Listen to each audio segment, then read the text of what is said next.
Ante todo, hoy tenemos una nueva emisión de Café con Penalistas. Hoy tenemos como invitado especial al doctor Gerardo Gayol, juez de tribunal oral, especialista en Derecho Penal y también doctorando de la Universidad Nacional de Matanza.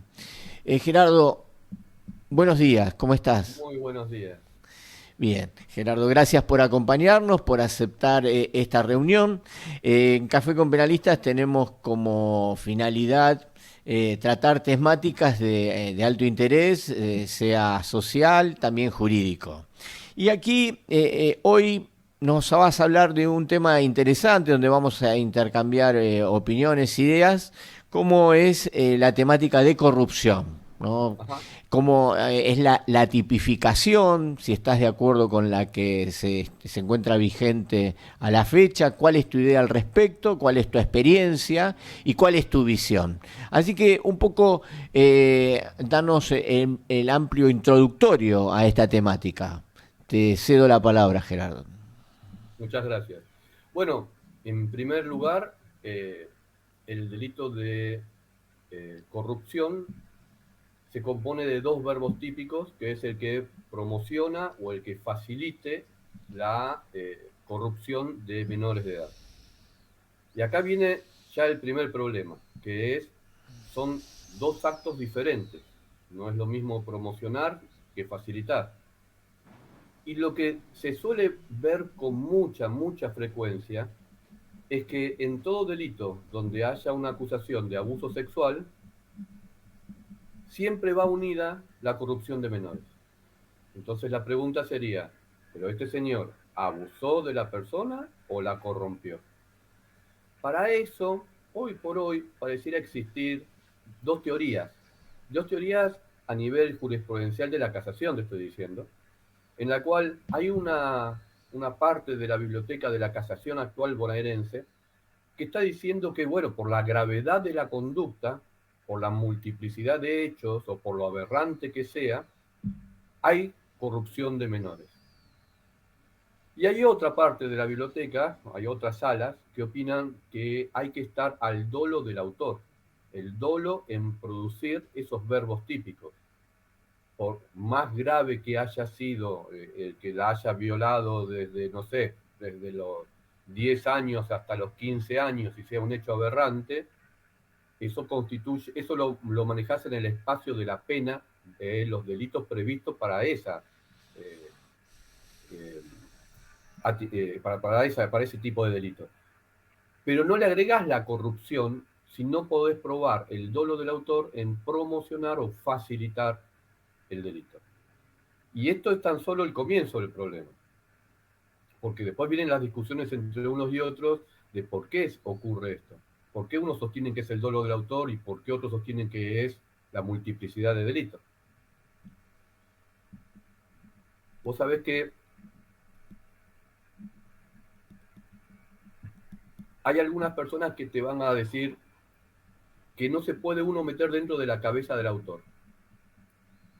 Como no nos podemos meter en la cabeza del autor, entonces, si el hecho fue demasiado aberrante, eso probaría que intentó corromper.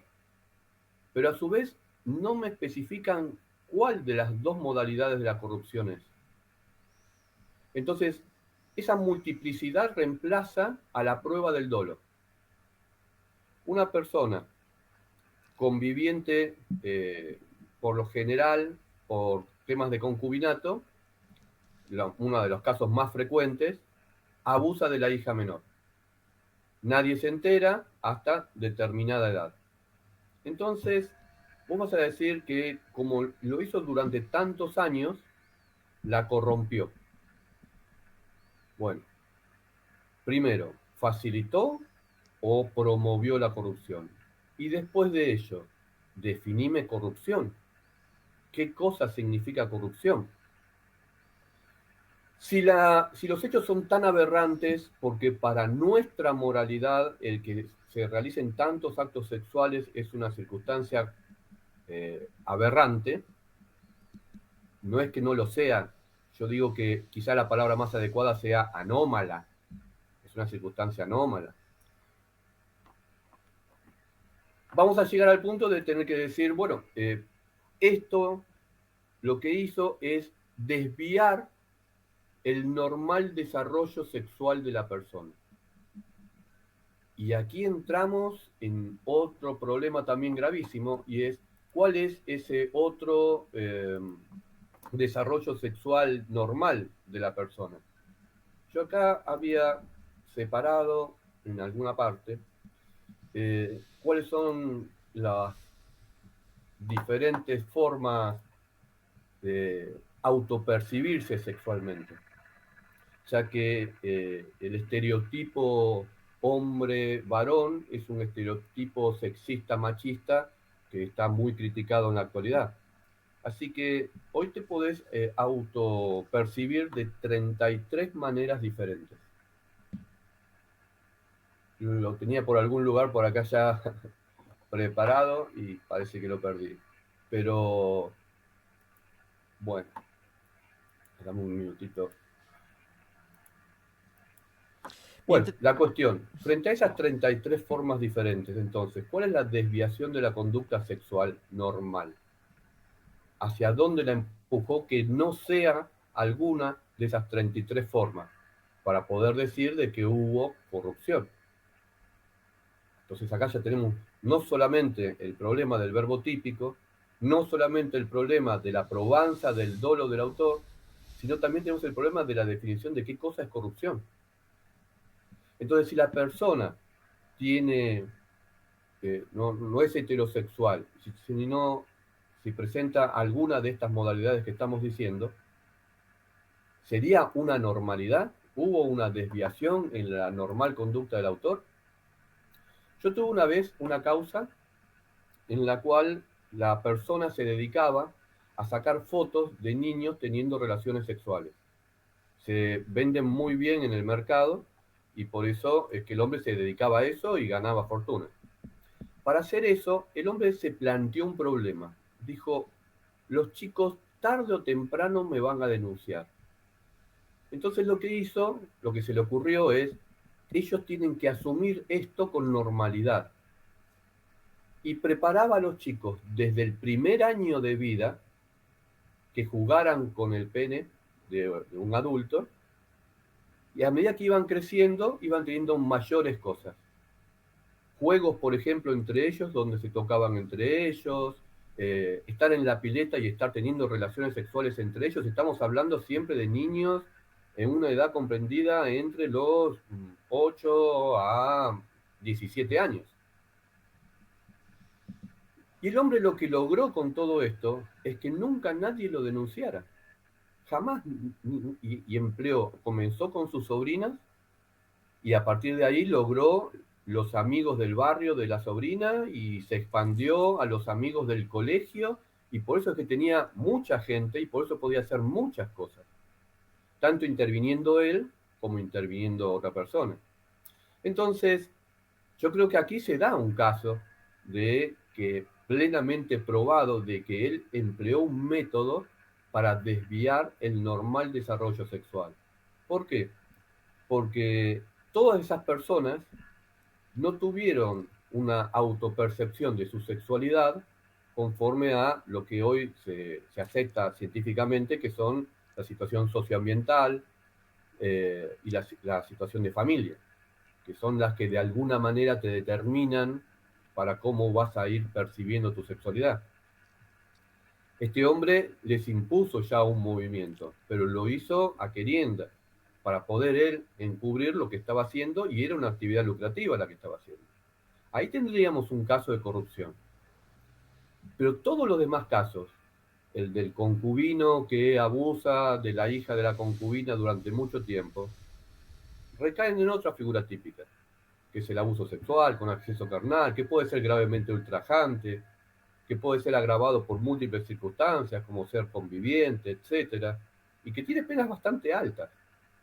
Sí, Entonces, discúlpame ahí, Gerardo, hacemos un punto porque está muy interesante esto, pero para que nos vayan quedando los conceptos. Mira, partimos de la base que por tu experiencia y por lo que nosotros un poco investigamos, es como bien estás describiendo el delito de abuso sexual, eh, el tema de que sea con penetración, la multiplicidad habitualmente de este tipo de actos, como bien vos decís, viene acompañado con otras figuras penales.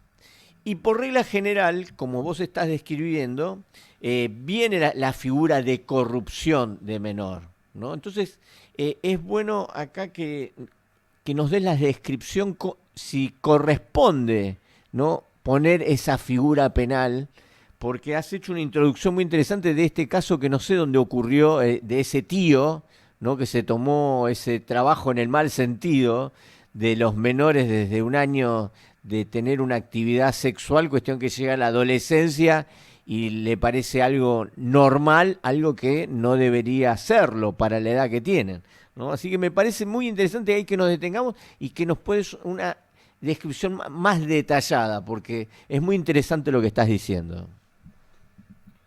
Bueno, eh, sabemos que en el derecho penal lo que nosotros castigamos son las conductas humanas. Sí. Así que aquella conducta que hayas realizado en la medida que contravenga una prohibición o un mandato del Estado debe ser reprimida. Después buscaremos cuáles son los fundamentos para la represión, pero debe ser reprimida. Fantástico hasta ahí. Ahora, cuando el sujeto comete una conducta, ¿es justo castigarlo por dos? No es un tema de venganza, no estamos hablando de ver si le podemos meter todo el código penal para de esa manera, semejante hombre que nos da asco, porque realmente a toda persona de bien le da asco estar frente a este tipo de situaciones. Eh, Vamos entonces a encarrilarlo en un montón de ilicitudes por una única conducta. Bueno, eso se llama consunción. Eso se llama una confluencia de leyes que es aparente, que no es real. La conducta es única, el hecho es único. Muy bien, muy bien, muy bien. Ahí, como lo estás describiendo, siempre, siempre, por regla general se pone esta figura del de corrupción de menores. Y tomo tu descripción y parecería como que es inadecuada la calificación de ponerle corrupción de menores. A Eh, todo abuso. Porque todo abuso sexual viene junto con la corrupción de menores. a ese punto quería llegar, ¿no? Porque por regla general lo que observamos es eso, Claro. ¿no? Que va el abuso y lo acompaña la corrupción de menores. O sea, nos debería quedar ahí como una de las definiciones interesantes de nuestro encuentro que no parece del todo correcto verlo de esa forma. Por eso tu desarrollo en este aspecto es brillante en cuanto a esclarecernos sobre eso. Así que te seguimos escuchando con atención. No, te agradezco los conceptos, pero más allá de la teoría de la pena que empleemos, es decir, de por qué creamos que se debe imponer pena, que hay muchas muy diferentes en el mercado jurídico. Pero más allá de eso, lo cierto es que lo que siempre contiene un elemento retributivo, ese elemento de venganza, negarlo es imposible. Siempre tiene una porción de retributivo. Pero bueno, está en el juzgador para que sea justamente, valga la redundancia, justo el que la penalidad sea acorde a la extensión del daño producido y con eso te basta lo que el legislador ya previó para el delito pertinente. Y lo que me quedó pendiente antes, que no lo quiero dejar pasar, son las autopercepciones sexuales. Y estas son como agénero, bigénero, trigénero, pangénero, androginia, transexual, transgénero, neutro fluido, no binario, genderqueer, intersexual, bisexual, asexual, pansexual, polisexual, demisexual, género no conforme, híbrido, neutro de género, cisgénero, expansivo, travesti, gender fluido, gender flux, no género, multigénero, homosexual, omnisexual, postgénero, transfobia, genderbend, andrógino y hombre cisgénero. Eso es lo que parte de la comunidad científica reconoce como autopercepción sexual. Entonces, recién estábamos hablando del concurso de delitos y de la existencia de conductas diferentes. Pero menciono esto para cuando determinemos que la segunda conducta que quieren probar tiene que ser diferente a las que te acabo de mencionar. Porque si es la desviación del sano desarrollo sexual, hay 33 formas normales y sanas de autopercibirse sexualmente. Entonces, el caso del concubino que abusa, no es que tiene que salir en libertad o que hay que ponerle 6 meses de prisión y estrecharle la mano. No, tiene penas que pueden llegar hasta 20 años de Sí. prisión. El tema parte del concepto de la palabra justicia. Te puedo poner 20 años de prisión por el delito que cometiste y no inventarte 20 delitos y ponerte, no sé, la misma pena. Sobre todo cuando hoy existen registros nacionales, provinciales y en la Corte de la Provincia de Buenos Aires y en la Corte de la Nación también, donde se debe de informar el resultado de este tipo de delitos. O sea que en definitivas cuentas, toda persona condenada por este delito figura en algún lado como que lo cometió. Todavía no sé muy bien para qué, pero lo cierto es que los registros existen. Es cierto, los registros existen. Hay veces que coincido contigo, a veces uno se pregunta para qué, pero existen, realmente existen y muchas veces ponen el énfasis en el tema de los registros. ¿Vos considerás que han sido útiles el tema de los registros? Yo creo que han sido útiles en términos estadísticos, ¿no? Para poder de alguna manera construir una estadística. Pero bueno, esa estadística tampoco es muy fiable que digamos, porque no todo el mundo informa, aunque debiera hacerlo, o no todo el mundo informa en términos, aunque debiera hacerlo, o no todo el mundo informa a todos los registros, aunque debieran hacerlo. Así que para mí son útiles a los fines estadísticos y que la estadística siempre es importante porque en definitiva influye en la política criminal del Estado y en lo que se vaya a definir en el futuro como lucha contra este tipo de delitos. Porque evidentemente corromper a un menor, definamos qué es corrupción, definamos cómo se corrompe, pero corromper a un menor no podemos decir que sea una conducta impune. Lo que estamos diciendo es que cuando la persona comete una conducta, no le podemos estar reprochando varias. Y ni siquiera mencionar en qué sistema de confluencia de leyes tiene esas varias conductas. No, muy bien. Ah, me interesa que nos des tu visión, porque nos has manifestado que en el tema de establecer el delito, ¿no? Tipificación para los penalistas, de esas dos posturas, del dolo por parte del autor o por la multiplicidad de hechos en el delito. ¿Cuál es tu postura al respecto? Obviamente el dolo del autor. Yo castigo el dolo del autor, porque de esa manera puedo construir la conducta. Ah, perfecto. Perfecto, Eh, porque las escuelas están divididas, eso estamos de acuerdo, ¿no? exacto. Pero la multiplicidad de hechos sería un indicio, no una prueba de la constitución de un delito. Ok. ¿Y cuál sería la definición que vos nos dejarías del tema de promocionar la corrupción? ¿Cuál sería la definición en cuanto a promocionar la corrupción? Porque también es un poco difuso, pero es interesante saber la precisión vos que Sí, tenés viene muy mayor atado sapiencia. al artículo siguiente, ¿no? Estamos hablando del 125 del Código Penal. El Sí, 126 habla del que promocionare la prostitución. sí. Está hablando del tío que se encarga de juntar chicas, les alquila el departamento y vive de eso. Entonces, no puede un tipo penal significar una cosa y la otra significar otra.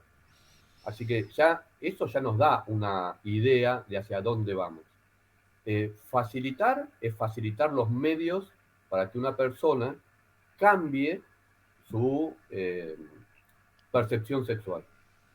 Y promoverlo es accionar, hacer acciones concretas sobre la persona, como por ejemplo el caso este que te mencioné, que fue un caso de pornografía infantil que comenzó en Estados Unidos, lo investigó el FBI y siguiendo las IP, recorrió todo el mundo hasta que llegó acá a Argentina. ¿Y fue una causa federal o fue una causa provincial? Esa la Fue que una hacer. causa doblemente provincial, porque encontraron en Argentina a dos personas, una en Córdoba y otra aquí en Buenos Aires. Ah, caramba. Así que al de Buenos Aires, obviamente lo juzgó la justicia provincial. No existe un delito especial para estos ciberdelitos, ¿no? En realidad. Así que son delitos comunes, porque no es que algo que se estaba cometiendo, o quizás podrían ellos haberlo juzgado un juez federal allá en Estados Unidos, juzgarlo dos veces, digo, Sí. porque los efectos también influyeron en Estados Unidos porque vendía imágenes que se difundían allá. Pero bueno, lo cierto es que el hombre construía acá, realizaba los actos acá y acá era donde cobraba el dinero, o sea, el resultado. Exacto. Las personas desviadas de su conducta, gravemente desviadas, fueron todas acá, porque era el grupo que él movía. Así que claramente la jurisdicción era nuestra, era provincial. Vos, con respecto a este delito, ¿no? Como una imagen social que existe al día de hoy en este tipo de situaciones que son los delitos de los actos privados de las personas. ¿Vos decís que han aumentado o es que ahora han salido a la luz? ¿Cuál es tu visión al respecto? Yo creo que han aumentado geométricamente las sentencias condenatorias. Y esto pasa porque, bueno, hay toda una escuela de género que se le ha transmitido a los jueces, un deber de cómo interpretar la prueba. Son delitos que se cometen por lo general en soledad. Entonces, por lo general es la palabra de uno contra la palabra de otro. Entonces, eh, antaño, ante la duda, principio constitucional, estabas a favor del reo. Hoy, por directivas de la Corte, la palabra de la mujer es indiscutible e indisponible. Razón por la cual, entre uno y otro, tenés que creerle a la mujer. Y ahí que siempre nos manejamos, ¿no? En las cuestiones penales, que los recuerdo los dichos de los fiscales, ¿no? Hecho y prueba, hecho y prueba. Claro. Eh, Ahí, ¿cómo juega la prueba? Porque sería palabra contra palabra, ¿no? Porque la prueba, si hay una prueba independiente que acompaña, sacamos todo tela de juicio. Pero cuando es palabra contra palabra, ¿cómo juega ahí la definición de la responsabilidad penal, de la imputación que se le formula? Eh, para mí nunca es palabra contra palabra. Para mí siempre es las dos personas que intervinieron y siempre habrá profesionales que una manito me podrán dar. Por ejemplo, un psicólogo, por ejemplo, un psiquiatra. Algunos psicólogos están tan fervientemente, no sé, exacerbados en la persecución de este tipo de cosas, que vos ves que sus informes son todos iguales, no importa qué cosa le haya respondido el autor o la víctima, ¿no? Todos te responden igual. Así que hay que tener cuidado con eso. Pero lo cierto es que si tenés un informe de que la víctima es veraz, ese informe en el cual la víctima es veraz, lo podés constatar en una audiencia pública cuando hablas con la psicóloga, porque la psicóloga por lo general te va a decir en su informe por escrito que la víctima no miente, pero después quizás no lo pueda sostener en la audiencia pública. Me ha pasado, ¿eh? Me ha pasado muchas veces. Así que puede darse para un lado o para el otro, pero siempre hay circunstancias que lo rodean que te indican cómo es, por quién deberías motivarte. Te cuento un caso. A ver, Eh, muy una, una, interesante. A ver, te escuchamos con atención, ¿eh? una persona se pelea con su mujer y se va de la casa. Sí. Una mujer vivía con toda la familia, así que se tiene que ir de la casa. Y se va a la casa de su amigo. Bueno, está en la casa del amigo y la esposa del amigo no lo soporta. Sos un sucio, sos un vago, ¿por qué tengo que bancarme este tipo acá? Bueno, Se quedó de diciembre a febrero. Cuando el tipo se fue, denuncia de la hija de 17 años de que el hombre la violó. El hombre lo niega totalmente y la chica, para poder probarlo, dice, estoy embarazada. Y yo nunca, jamás en mi vida tuve relaciones con nadie, porque tengo 17 años. Así que este hombre fue el que me violó. Obviamente, en el primer minuto de la denuncia, el hombre fue detenido. La causa llegó a juicio después de un año y un mes, un tema así que estuvo todo ese tiempo detenido. Ahí te hago un paréntesis para que quienes no son abogados, que nos escuchen. Esto implica lo que está diciéndonos el doctor Gerardo Gayol. Hubo una denuncia, una ratificación de denuncia. Existió, según la Fiscalía, seria sospecha de la comisión de delito y una responsabilidad penal por parte de la persona que ha sido denunciada. Esto implicó que se pidió una detención. Esto implicó que el juez aceptó la detención, se tomó una declaración indagatoria, se dictó un auto de procesamiento con prisión preventiva o prisión preventiva en Provincia de Buenos Aires, que seguramente fue apelada y que fue confirmada por la Cámara. Después vino un requerimiento de elevación a juicio con la descripción del hecho y la responsabilidad penal con los elementos de prueba que existieran. Se sorteó un tribunal oral, se ofreció la prueba. Llegamos al debate y ahora te seguimos escuchando con mucha atención. Y cuando llegamos al debate, antes del debate, en esa prueba suplementaria que hacen las partes, a alguien se le ocurrió la locada idea de insistir con la prueba de ADN, porque el hombre seguía diciendo, yo no toqué a ninguna chica. Bueno, la prueba de ADN llegó. Para el día del juicio teníamos la prueba de ADN negativa. O sea que el hijo que tenía esa chica, bueno, encima lo abortó. Ah, encima. Encima lo Ah, abortó. caramba, tiene todos los ingredientes este Sí, caso. No, no, no lo quiero decir con sarcasmo, pero desde lo jurídico, increíble. O sea, había interrumpido gestación al tercer mes, estimo, ¿no?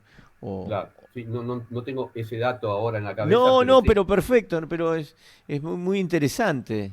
Así que llegamos al debate con las complejidades que el aborto había producido, bueno, de poder hacer el ADN, pero llegó la respuesta del ADN y dice que lo que se gestó, aunque haya sido un feto muerto, lo cierto es que eso no le pertenecía por ADN al autor. Y Te hago, tuve un discúlpame intento. porque es ultra interesante. Pero ¿cómo sacaron la prueba de ADN? Porque la señorita digo, interrumpió la gestación. Y la prueba de ADN es la de él, no- sin inconvenientes me figuro la situación, pero ¿cómo sacaron del feto, lo que fuera el feto, como había sido guardado en algún lado? ¿Cómo hicieron una prueba, una contraprueba? Porque fue un hospital. Ah, fue en un hospital. Claro. No te puedo dar el dato exacto de No, no, no, no qué parte importa, no importa, ya con eso científica de los alcanza. restos fueron O- los que analizaron, pero bueno, pero se logró encontrar algo y se hizo la prueba. Y la prueba Increíble. decía, como siempre dice, 99% negativa. 99% negativo. Bueno, y ahí estimo que el Ministerio Público acusó, no acusó, ¿cómo No solamente el Ministerio Público acusó, sino acusó? que, sí, yo estaba integrando otro tribunal, porque nosotros los jueces muchas veces estamos subrogando a otros tribunales por esta escasez de jueces que hay en la provincia de Buenos Aires.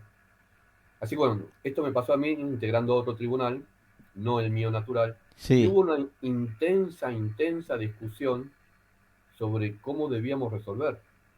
Una de las posiciones era, bueno, no será el padre de la chica, pero si la chica dice que lo violó. Y lo que yo sostenía era, si el relato de la niña es indiscutible e indisponible, ¿de qué manera lo es? ¿Parcial o totalmente? Porque si lo es totalmente, le tengo que creer tanto que él fue como que no tuve relaciones con nadie nunca jamás. sí. En ese contexto, entonces, esa contradicción me hace pensar que la que está mintiendo es la chica. ¿Por qué? Claro, Porque con alguien más tuviste relaciones. sí. O sea, más allá de la creencia religiosa que tengamos, yo creo que hoy por hoy nadie discute que hay una única forma de engendrar bebés. No, seguro, Así que otro hombre tuvo que existir. Perciba como se perciba, pero otro hombre tuvo que existir. seguro. El hombre viene negando. Y la duda, ¿qué pasa con eso? No ¿Cómo es juega la algo... duda? Además, un señor que llevaba ya más de un año detenido, Claro, seguramente. sí, sí. Morigeración no le habrán dado, o sea, No, para no con traducción de ese... detención domiciliaria, No, ultra difícil que haya ocurrido, o sea, seguramente estaba en una unidad penitenciaria y en el sector de, de- de exactamente, detenidos sí. por Y el abusos informe sexuales que son de psicológico los más diciendo que era incómodos. súper violador y la Claro, chica no mentía. Inc- increíble. Bueno, seguir relatándonos, describiéndonos ese debate interno entre tres jueces, por favor. Bueno, fue muy álgido, se Me puede asegurar que imagino, me fue muy álgido, imagino. ¿no? Pero bueno, Tu postura, a ver, nos queda claro, tu postura fue, si hay indisponibilidad de lo que dice la denunciante víctima hasta ese momento, y dijo que había sido abusada, que nunca había tenido relaciones sexuales y fue abusada por este señor que está detenido, una opción B no hay.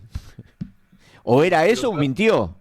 te lo traduzco de esta manera. Dale. El relato de la niña, si me obligan a que yo lo tenga que tomar por cuestiones de género y que es eso y es indiscutible, entonces para mí es un relato único. O Sí, le creo a todo o me estás mintiendo. así es. Creer te creo, pero a todo. Sí, Y el problema ahí es la congruencia. ¿Cómo puedo creerte que no tuviste relaciones con nadie y que el violador es él? Cuando el ADN, que es una prueba científica, me está diciendo que no lo es. que le dio negativo. Mm, Alguna parte de mis colegas decía no.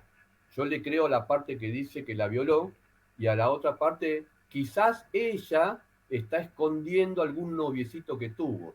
Muy bien, hagamos un paréntesis acá, porque bien lo que nos describe el doctor Gerardo Bayol recién, y por lo que es muy enriquecedor este debate, es lo que muchas veces nos vemos, no tenemos oportunidad de verlos en los medios, pero lo que dice el resto de los colegas, de los integrantes que van a decidir el futuro de una persona que esté imputada, claro, pudo haberse equivocado y fue esa gestación se dio en un acto no querido, pero con otra persona y se pudo haber equivocado por quizás en el shock postraumático equivocarse en esa situación.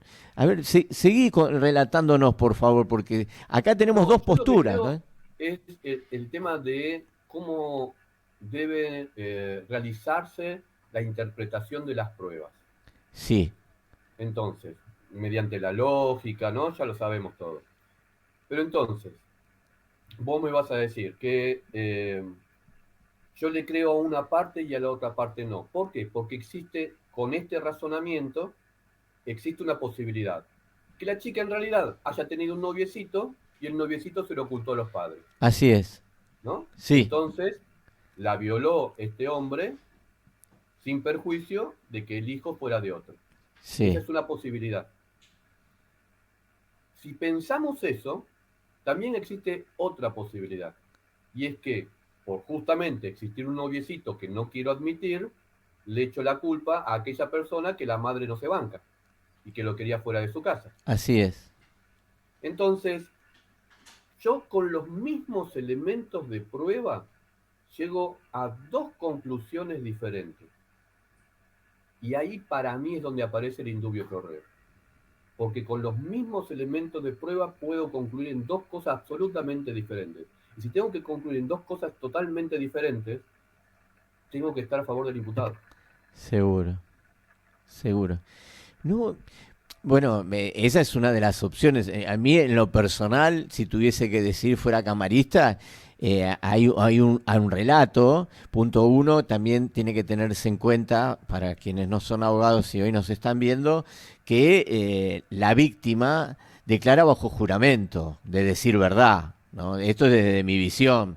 Obviamente, los camaristas, los pares de Gerardo Gayol, cuando estuvieron ahí resolviendo, dieron una hipótesis, una teoría del caso donde, como nos describió Gerardo recién, que la joven, la señorita, para no decir que fue otra persona, ocultando a esa persona por cualquier razón, responsabilizó a este señor que se encontraba detenido, ¿no? Bueno, son visiones jurídicas, yo un poco expongo la mía es muy cercana a la de Gerardo, aclaro, ¿no?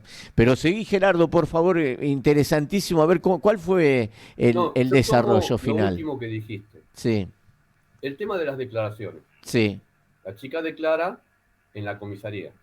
sí. A partir de ahí no declara nunca más, porque la psicóloga dice que la va a hacer volver a sufrir, La revictimiza.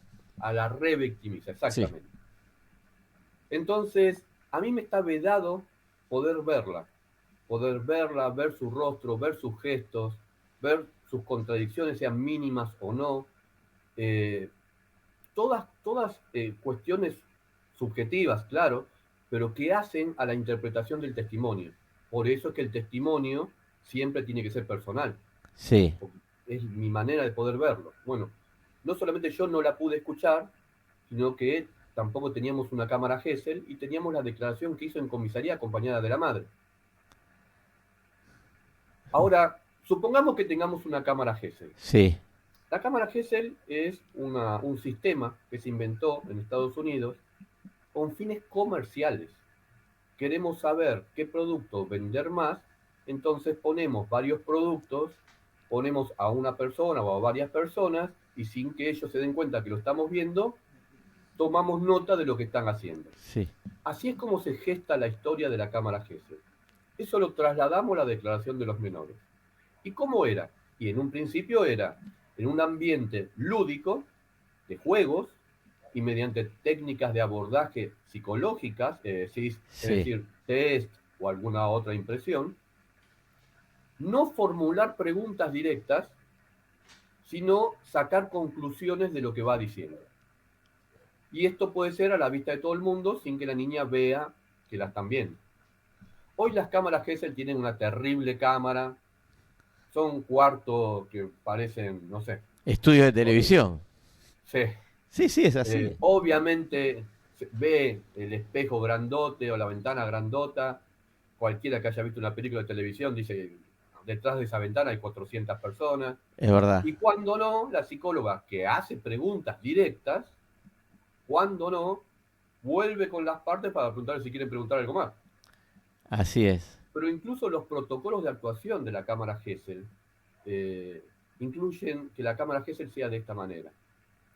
Obviamente, yo con mis superiores, de la corte, o personas que se dedican a una ciencia distinta a la mía, como la psicología, eh, no tengo la suficiencia o la entidad de poder criticarla. Pero yo siempre me pregunté, ¿por qué un psicólogo puede preguntar, interrogar, que lo hace de una manera subjetiva, que lo hace de una manera indicativa, que pide ver el expediente, que cuando ve el expediente por lo general se horroriza? ¿Por qué esa persona puede hacerla y yo, que tengo obligación de imparcialidad, no? Bueno, No, qué sé yo. no. Realmente muy interesante lo que decís. Y yo agregaría que muchas veces lo que observamos en las cámaras GS cuando esperan los especialistas a los menores, una de las primeras preguntas fallidas, le dice, ¿vos sabés para qué estás acá? Te Sí, dijeron, y uno se queda pensando, cuando una de las finalidades de la cámara GESEL es la espontaneidad, la transparencia, y comenzamos así, digamos que empezamos con una plena crisis, ¿no? Pero, por favor, seguí contanos el final de este caso, porque hasta ahora tengo una línea de pensamiento, pero a ver cómo siguieron fundando los colegas, que tus pares en esa resolución, en ese veredicto, ¿no? Que definía, sí, sí. estimo que habrá existido un pedido de pena de la Fiscalía de un promedio de 12 años o la absolución que habrá pedido la defensa. Sí, no, yo creo que la pena era mayor que eso y por la extensión del daño, Claro, obviamente con todo, con el abuso, con el acceso carnal, con la corrupción, con todo, ¿no? Y la sí. pena era superior a 12 años Claro, entonces estamos y cerca de bueno, los 18, que es lo que yo digo es habitual cuando tenemos ese pack de calificaciones legales. Ok, ok. claro, Sí. claro. Y bueno, la sentencia salió dividida, fundamentada pero dividida, y salió por absolución. Por absolución. O sea, Sí, hubo un camarista o una camarista que consideró que correspondía una pena, una condena. sí, claro. Sí, sí. De ahí las discusiones y la fundamentación de su postura, que para mí es muy sano. Para mí que haya este tipo de discusiones en las deliberaciones es muy sano, porque justamente la idea de un tribunal, tres personas, es que discutan, no que uno solo piense y los demás digan, bueno, haz lo que quieras. No, la idea es que haya tres personas que discutan y de esa manera acercarnos un poquito más a la idea de justicia. Porque en definitivas cuentas, la cuestión de la palabra justicia todavía no está definida. Lo único que está definido es que hay que hacer cesar el conflicto social. Sí. Bueno, para la mejor solución la van a tomar tres personas que discuten entre sí, que mantengan una postura, que puedan fundamentar su postura a uno solo que arrastre a otros dos. Ok. Te hago esta consulta. Este mismo caso que nos estás describiendo, en juicio por jurados, ¿intuís que pudo haber tenido la misma solución? El jurado, yo he hecho muchos juicios por jurado Por eso te pregunto. y realmente me he llevado sorpresa. Me he llevado sorpresa. Por lo general, el jurado es pasional. Por lo general es pasional.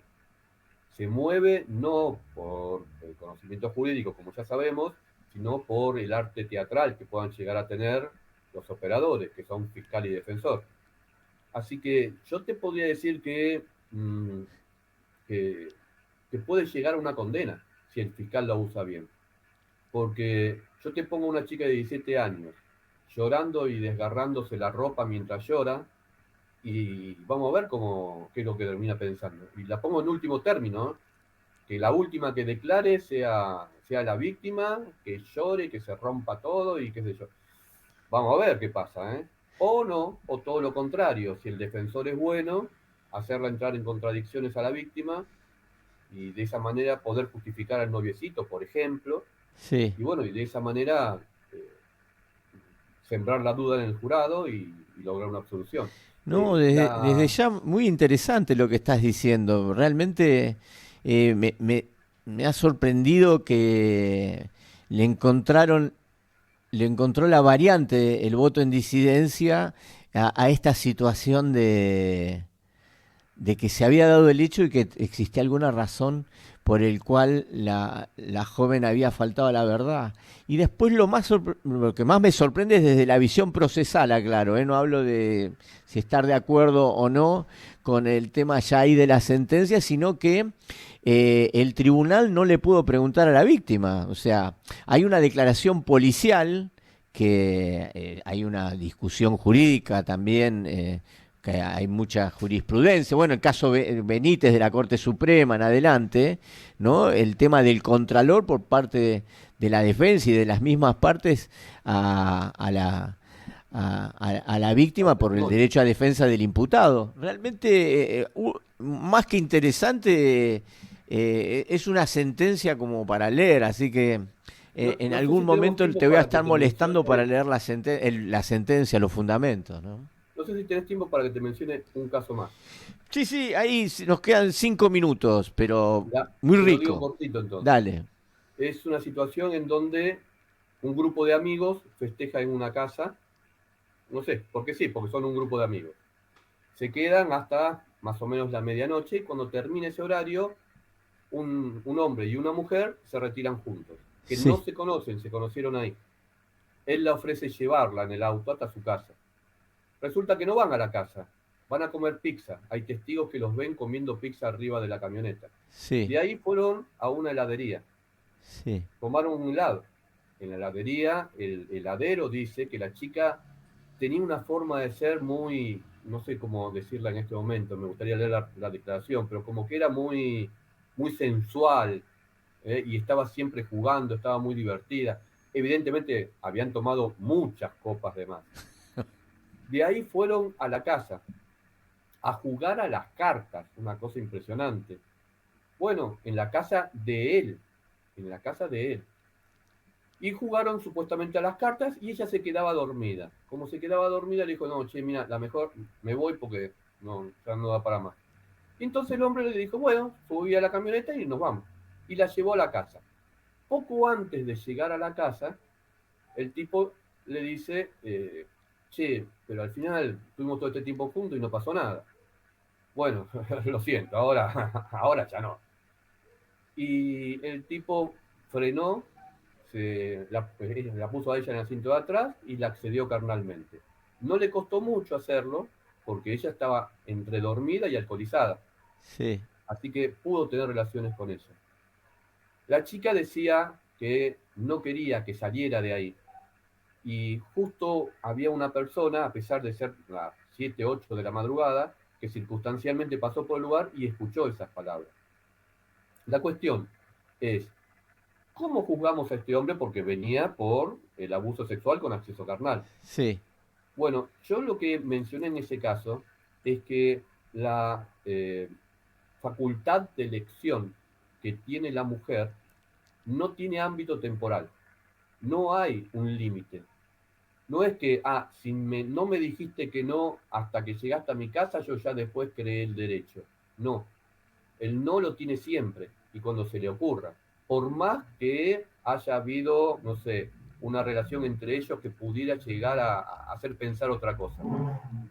Entonces, en ese contexto fue que lo terminamos condenando por abuso sexual con acceso carnal, porque respetando el derecho de la mujer de que no es no, y bueno, y otras cuestiones de género más también, porque en ese momento, en ese minuto, ella dijo no. Y ella caramba. tiene el derecho, no un ámbito temporal, sino que tiene el derecho en cualquier momento para ejercerlo. Perdón, ¿y cuál fue la condena? ¿Cuánto fue la condena? No, no recuerdo. Pero fue una condena alta. Nosotros siempre partimos del punto medio. Me da Así miedo que, escucharlo a veces al doctor Gayol. Son todas condenas un poquito importantes. Pero bueno, muy bien, muy bien, muy bien. Realmente muy gratificante escuchando con la claridad de tu exposición. eh, el ejemplo, los ejemplos realmente muy enriquecedores porque son situaciones que se reales. presentan en la vida en sociedad, ¿no? Y nos interesaría escuchar cuál es tu última reflexión, cuál es el mensaje que nos querés dejar, Gerardo. Que me gustaría volver a la generación del 60, donde había tanta discusión de derecho y, por ejemplo, las conferencias o los seminarios eran para que se reunieran jurisconsultos y discutieran entre sí. Y no reuniones donde habla uno, dice una única verdad y todo el mundo aplaude.